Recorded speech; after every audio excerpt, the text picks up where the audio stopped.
Vous avez peut-être posé cette corbeille de fruits sur votre table un jour, et puis, progressivement, presque sans vous en rendre compte, vous avez commencé à l'éviter. Vous regardez une belle poire mûre, une poignée de cerises brillantes, une goyave parfumée, et quelque chose en vous hésite, une petite voix intérieure murmure « Et si ça fait monter mon sucre? Et si je ne dois plus manger ça ?» Et cette hésitation, cette peur silencieuse qui s'est installée entre vous est quelque chose d'aussi naturel qu'un fruit, cette peur-là, je la rencontre chaque semaine dans mon cabinet. Et je vais vous dire quelque chose que personne ne vous a dit clairement. Cette peur repose sur un malentendu fondamental sur la façon dont votre corps, après 60 ans, traite réellement les sucres naturels. Un malentendu qui vous prive peut-être chaque jour d'alliés nutritionnels d'une puissance remarquable. Je suis le Dr Morgan, votre médecin spécialisé dans la santé et la longévité après 60 ans. Depuis plus de 20 ans, j'accompagne des patients diabétiques ou prédiabétiques qui vivent avec cette peur autour de l'alimentation. Cette conviction que la nature entière est contre eux, que tout ce qui est sucré, même naturellement, est une menace, et cette conviction, aussi compréhensible soit-elle, les prive souvent d'une partie de ce qui pourrait réellement les aider. Aujourd'hui, je veux vous offrir de la clarté, pas des promesses, pas de raccourcis, mais une compréhension médicale précise et accessible de ce que certains fruits font concrètement dans votre corps, pourquoi ils peuvent vous aider à mieux contrôler votre glycémie, améliorer votre sensibilité à l'insuline, protéger votre cœur et même améliorer votre sommeil. Et je vais vous expliquer aussi quand il faut être prudent, quelles erreurs éviter absolument et quels signaux ne doivent jamais être ignorés. Mais commençons par une question que je veux que vous gardiez à l'esprit tout au long de ce que nous allons partager ensemble. Avez-vous déjà réellement vérifié l'impact d'un fruit spécifique sur votre glycémie personnelle, pas celui d'un voisin, pas celui d'une généralité lue quelque part, le vôtre? Parce que ce que la médecine nous enseigne depuis des années, c'est que tous les sucres ne se comportent pas de la même façon dans le corps et que tous les corps ne répondent pas de façon identique au même aliment. C'est là que commence la vraie intelligence nutritionnelle pour une personne diabétique après 60 ans. Avant de vous parler des fruits eux-mêmes, je veux vous expliquer un concept que tout diabétique devrait comprendre intuitivement, même sans être médecin. Ce concept, c'est celui de la charge glycémique, et il est très différent de l'indice glycémique que vous avez peut-être déjà entendu. L'indice glycémique d'un aliment mesure la vitesse à laquelle il fait monter la glycémie, mais il ne tient pas compte de la quantité. La charge glycémique, elle, combine les deux. Elle répond à la vraie question, si je mange une portion réaliste de cet aliment, quel sera l'impact réel sur mon taux de sucre dans le sang?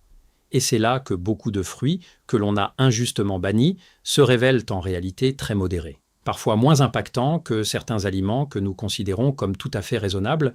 Ajoutez à cela quelque chose d'essentiel que l'on oublie souvent, les fruits ne sont pas du sucre brut, ils sont du sucre enveloppé dans des fibres, dans des antioxydants, dans des vitamines, dans des composés bioactifs qui ralentissent l'absorption, réduisent l'inflammation, améliorent la communication cellulaire avec l'insuline et protègent vos artères. Ce n'est pas la même chose que d'avaler 2 cuillères de sucre blanc.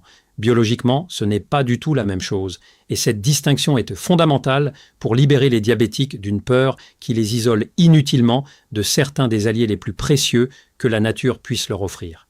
Alors parlons maintenant d'un fruit qui surprend presque toujours mes patients quand je le leur recommande.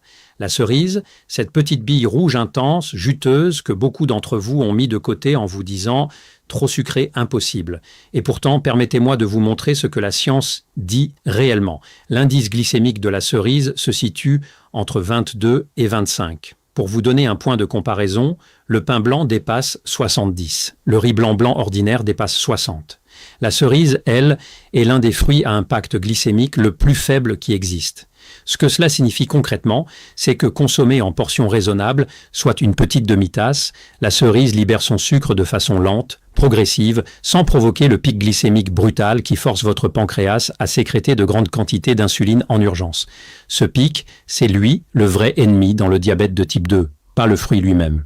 Mais ce n'est pas l'indice glycémique qui m'enthousiasme le plus dans la cerise. C'est ce qu'elle contient au-delà du sucre. Les cerises sont parmi les fruits les plus riches en anthocyanes, ces pigments naturels qui leur donnent cette couleur rouge profonde. Les anthocyanes ne sont pas seulement de jolis colorants biologiques, ce sont des composés anti-inflammatoires d'une puissance bien documentée par la recherche scientifique. Et voici pourquoi c'est capital pour vous. Le diabète de type 2 n'est pas seulement une maladie du sucre, c'est aussi profondément une maladie inflammatoire, une inflammation chronique de bas grade, silencieuses, qui s'installent dans les tissus, perturbent la signalisation cellulaire de l'insuline, abîment progressivement les vaisseaux sanguins et accélèrent les complications. Réduire cette inflammation, c'est améliorer directement la réponse de vos cellules à l'insuline. Et les anthocyanes des cerises participent à ce travail anti-inflammatoire de façon mesurable. Il y a quelque chose d'autre dans la cerise que je veux vous mentionner parce que c'est souvent une révélation pour mes patients. La cerise contient de la mélatonine naturelle. Cette hormone du sommeil que votre glande pinéale sécrète en moins bonne quantité après 60 ans. Or, nous savons aujourd'hui que la qualité du sommeil est directement liée au contrôle glycémique. Une nuit mal dormie, fragmentée, insuffisante, élève le cortisol, l'hormone du stress, qui stimule à son tour la production hépatique de glucose. Elle réduit la sensibilité à l'insuline dès le lendemain matin. Elle dérègle la leptine et la gréline, les hormones de la satiété et de la faim, ce qui pousse à manger davantage et plus sucré le lendemain. Autrement dit, bien dormir est un acte médical pour un diabétique et certains composés alimentaires naturels, dont la mélatonine des cerises, peuvent modestement soutenir ce mécanisme. Ce n'est pas un somnifère. C'est simplement un signal biologique supplémentaire pour aider votre corps à retrouver ses rythmes naturels. Comment intégrer les cerises intelligemment dans votre semaine ?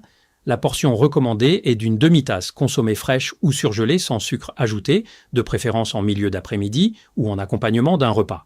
Jamais seuls à jeun si vous êtes sensible aux variations glycémiques.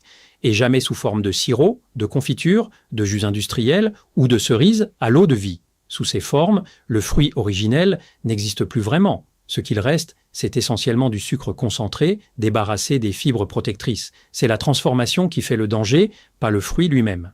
Parlons maintenant d'un fruit que beaucoup d'entre vous ont sans doute dans leur cuisine sans le regarder vraiment à sa juste valeur, la poire, simple, discrète, un peu oubliée dans l'ombre de la pomme. Et pourtant, du point de vue métabolique, c'est l'un des fruits les plus sophistiqués que vous puissiez choisir si vous avez le diabète. Son indice glycémique se situe entre 30 et 40, ce qui la place clairement dans la catégorie des aliments à impact glycémique bas. Mais ce qui distingue vraiment la poire, c'est sa teneur en fibres. Une poire moyenne apporte entre 5 et 6 grammes de fibres totales. C'est une quantité considérable pour un seul fruit. Et la majorité de ces fibres sont des fibres solubles, en particulier la pectine, qui forment dans votre intestin un gel visqueux ralentissant significativement l'absorption des glucides dans la circulation sanguine. Moins de vitesse d'absorption, c'est moins de pic glycémique, c'est moins de sollicitation brutale du pancréas, c'est une gestion plus douce et plus efficace du glucose, mais il y a quelque chose de plus profond encore avec la poire. Et j'y tiens particulièrement parce que c'est une dimension de la santé métabolique que la médecine commence seulement à comprendre pleinement. Ces fibres solubles de la poire ne servent pas seulement à ralentir l'absorption du sucre dans votre intestin grêle. Elles descendent plus loin, jusqu'au côlon, où elles servent de nourriture, ce qu'on appelle techniquement des prébiotiques, aux bactéries bénéfiques de votre microbiote intestinal. Et votre microbiote, cet écosystème de milliards de bactéries qui peuplent votre intestin, joue un rôle que nous avons longtemps sous-estimé dans la régulation du diabète de type 2.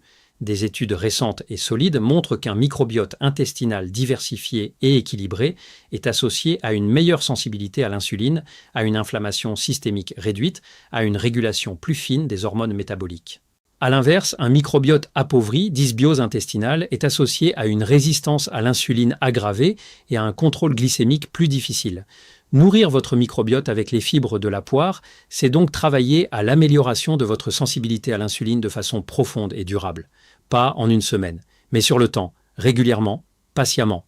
La poire contient également de la vitamine C, un antioxydant qui combat le stress oxydatif. Ce terme, stress oxydatif, revient souvent dans la médecine du diabète. Il désigne les dommages causés par les radicaux libres, des molécules instables produites en excès quand les taux de glucose restent élevés de façon prolongée. Ces dommages s'accumulent sur les parois des vaisseaux sanguins, sur les cellules des reins, sur les fibres nerveuses, sur les cellules cardiaques. C'est précisément ce processus qui est à l'origine des complications à long terme du diabète mal contrôlé.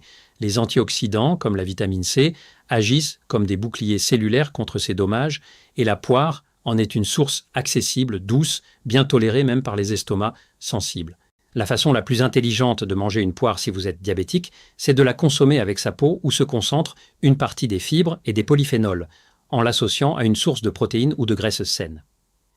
Un demi-yaourt grec nature, une petite poignée de noix, un morceau de fromage blanc. Cette association ralentit encore davantage l'absorption du glucose et stabilise durablement la glycémie après la consommation.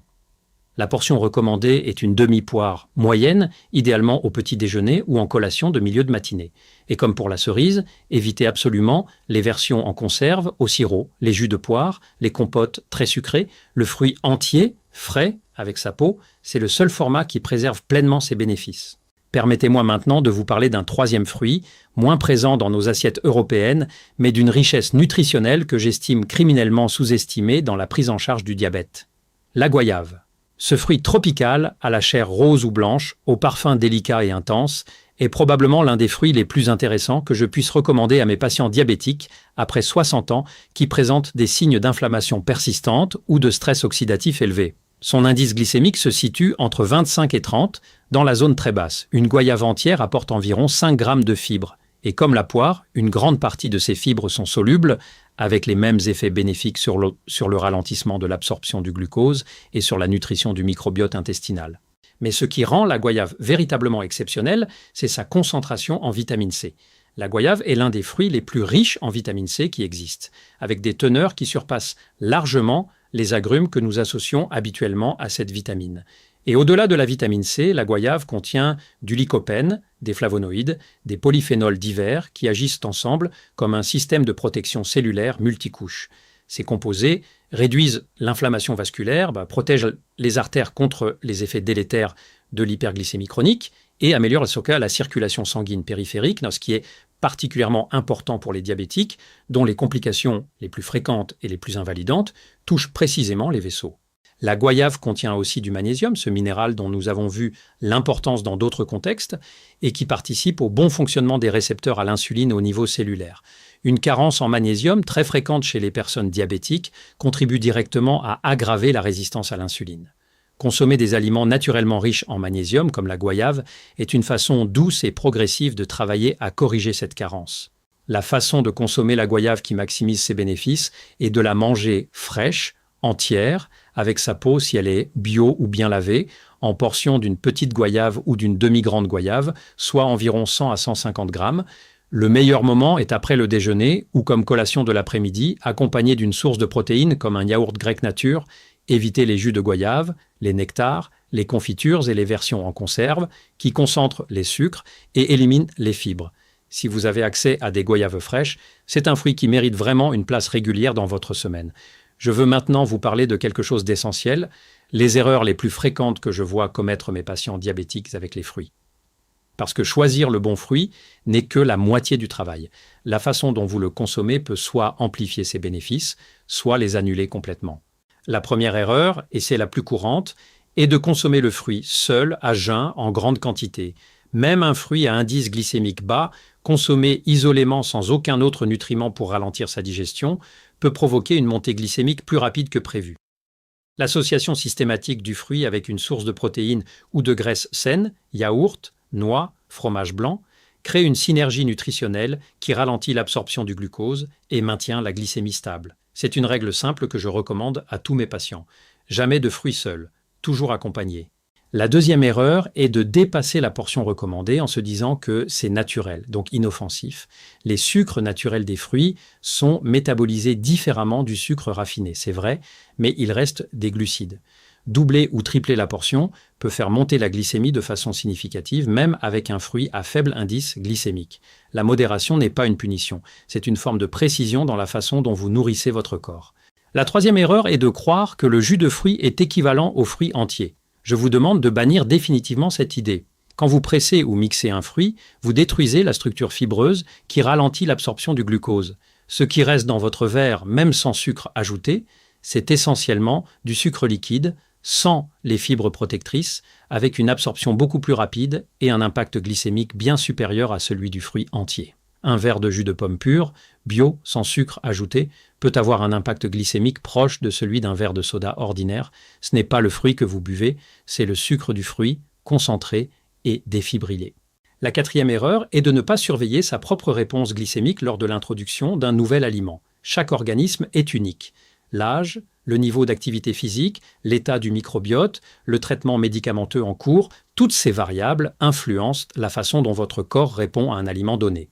La seule façon de le savoir avec certitude, c'est de mesurer votre glycémie environ 1 heure à 1 heure et demie après la consommation et de noter le résultat. Cette pratique simple, répétée quelques fois, vous donnera des informations personnelles d'une valeur que nul conseil général ne peut remplacer. Et la 5e erreur, celle qui m'attriste le plus profondément parce qu'elle révèle à quel point la peur peut devenir contre-productive, c'est de ne rien manger de nouveau par crainte systématique. Cette rigidité alimentaire, cette vie organisée autour de la peur plutôt que de la connaissance, finit par appauvrir l'alimentation, creuser des carences, isoler et paradoxalement aggraver l'état métabolique en privant l'organisme de nutriments dont il a besoin pour mieux fonctionner. Manger avec le diabète ne signifie pas manger moins. Cela signifie manger mieux, manger plus intelligemment, manger avec une compréhension de ce que chaque aliment fait réellement dans votre corps. Je veux maintenant vous parler des situations dans lesquelles il faut être plus prudent, même avec des fruits aussi bien tolérés que ceux dont nous parlons, parce que la nuance médicale est toujours nécessaire. Si votre glycémie à jeun ou postprandial est régulièrement très élevée et mal contrôlée malgré votre traitement, la priorité absolue est de consulter votre médecin pour réévaluer votre prise en charge. Dans une phase de déséquilibre glycémique important, il est plus sage d'attendre une stabilisation avant d'introduire de nouveaux aliments, même sains. Ce n'est pas une exclusion définitive, c'est une question de timing médical. Si vous souffrez d'une atteinte rénale significative, certains fruits riches en potassium, dont la goyave et la poire, peuvent nécessiter une adaptation des portions. La maladie rénale chronique à stade avancé impose des restrictions en minéraux que seul votre néphrologue ou votre médecin traitant peut calibrer pour votre situation précise. En cas de doute, consultez avant d'introduire. Si vous utilisez de l'insuline ou des médicaments hypoglycémiants de type sulfonylurée, la planification de la consommation de fruits doit être discutée avec votre équipe médicale pour éviter les épisodes d'hypoglycémie, mais aussi pour ne pas corriger une hypoglycémie de façon excessive avec des fruits, ce qui provoquerait un rebond hyperglycémique. Et si vous avez des antécédents de complications digestives, maladie de Crohn, syndrome de l'intestin irritable sévère, les fibres en grande quantité peuvent dans certains cas provoquer un inconfort. Introduisez les fruits progressivement et observez votre tolérance individuelle. Voilà ce que je voulais vous partager aujourd'hui. Pas une liste magique d'aliments miracles, mais une compréhension précise, honnête et pratique de ce que certains fruits font réellement dans votre corps après 60 ans quand vous avez le diabète. Les cerises, avec leurs anthocyanes anti-inflammatoires, leur faible indice glycémique et leur mélatonine naturelle qui soutient le sommeil réparateur. La poire, avec sa richesse exceptionnelle en fibres solubles, ses effets prébiotiques sur le microbiote intestinal et sa contribution à la protection vasculaire. La goyave, avec sa densité en vitamine C, en lycopène, en flavonoïdes et en magnésium, qui en fait une alliée remarquable contre le stress oxydatif et l'inflammation chronique. Ces 3 fruits, consommés en portions adaptées, dans le cadre d'une alimentation globalement équilibrée, associés à des protéines ou des graisses saines, peuvent apporter une contribution réelle et documentée à votre contrôle métabolique. Le diabète après 60 ans, c'est un dialogue quotidien avec votre corps. Un corps qui a ses propres rythmes, ses propres sensibilités, ses propres histoires biologiques, et ce corps mérite d'être nourri avec intelligence, avec variété, avec plaisir aussi. Parce que manger avec peur, manger en s'interdisant tout, c'est aussi une forme de souffrance. Et votre qualité de vie, votre rapport serein à la nourriture, votre plaisir de manger ensemble, autour d'une table, en famille ou entre amis, tout cela fait partie intégrante de votre santé globale. Je suis le docteur Morgan et je vous retrouve très bientôt.